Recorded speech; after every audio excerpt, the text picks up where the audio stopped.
Milwaukee Road west and marvel at the Milwaukee's huge GE Boxmotors and bipolar electrics that represented what could have been an American railroad power.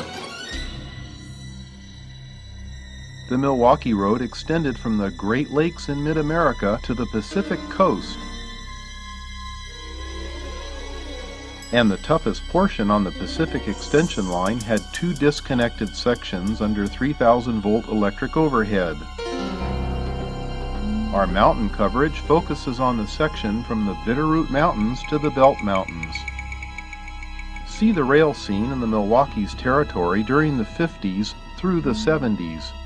The beautiful Olympian Hiawatha is featured behind a variety of power, and you'll see why the Milwaukee had a good schedule and the best scenery to sell to the public. Learn about the Milwaukee's history, strategies, and ultimate failure to beat the James Hill lines out west, such as the Northern Pacific, Spokane, Portland, and Seattle, and the Great Northern.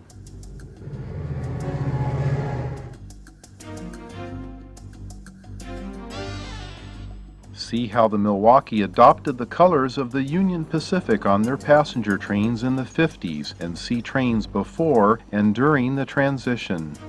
We cover vintage action in the Pacific Northwest from the 50s through the 70s with all the major lines, and show how the Milwaukee almost beat them in the 70s with new trackage rights and business plans to combat the new Burlington Northern Empire. We also checked some action in the Chicago area and show the Milwaukee at work with many other roads calling Chicago home. The Rock Island was a potential merger partner, and the Rock had a similar fate in the 80s. The Indiana Harbor Belt shows up too, since it was once 49% owned by the Milwaukee in better times. We cover some of the Milwaukee's trackage rights and alliances over the Monon and with the L&N to better appreciate the Milwaukee's struggle to find a workable combination in a changing rail scene in the 70s. Back in the mountains of Idaho, we look at the Milwaukee and the way of life that has vanished in the remote, rugged mountains that justified their electric locomotives operating as helpers for heavy freights long past their prime. A brief visit to a substation to start up its huge motor generator converters is an experience that you won't forget, and the power from these substations built before World War I carried on into the 70s to the end of electric operation.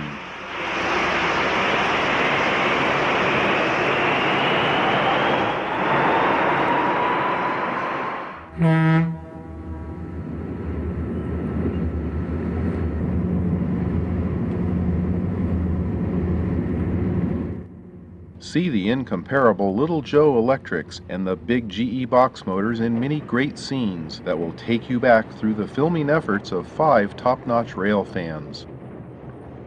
The Milwaukee used these huge box motors to switch the small yard at Avery. This must be some type of record for heavy switching power.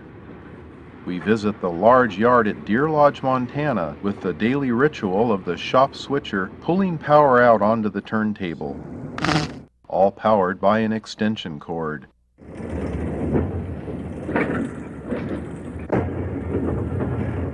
This was an impressive combination of antique equipment used in an effective way by the resourcefulness of mountain railroaders. We explain some of the technical details of the various electric models with diagrams made just for this video. More action at Deer Lodge brings the smaller electrics switching the yard with World War I vintage steeple cab motors.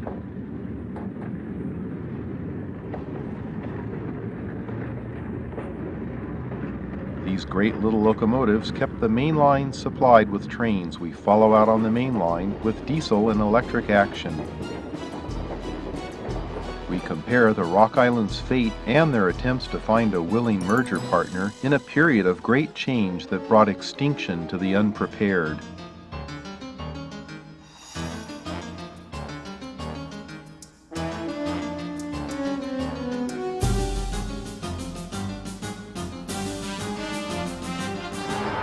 The vintage rock scenes like those of the Milwaukee have never been seen before until now, and this video will bring you a great piece of American rail history.